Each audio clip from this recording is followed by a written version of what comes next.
Hey guys, this is me filming the front of my computer screen for you guys because I'm going to be sending you a Google Classroom invite, and I'm just going to walk through how you would get in to see the invite and then join my Google Classroom. Okay, so what you need to do is open up Google Chrome. Okay, so here we go. From Google Chrome, you're going to need to sign in to Google with your username and password from school, your email from school, just like you used in the spring.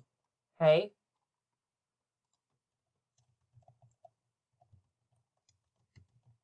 So I'm logging in, or Miss Wyndham's logging in for me because I invited her to the class.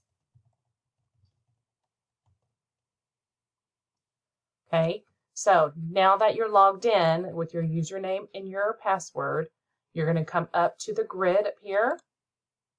You'll click on your classrooms, and you may have to scroll down a little bit to find them, but you'll click on classroom.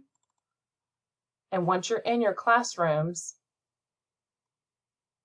you should be able to see here that someone has sent you one. So ours is called Meridiana APA 5th grade. You'll see my picture and you will click join. Okay. So this is what it looks like. Be on the lookout and let me know if you need any help. Okay. We'll see you guys on the 24th.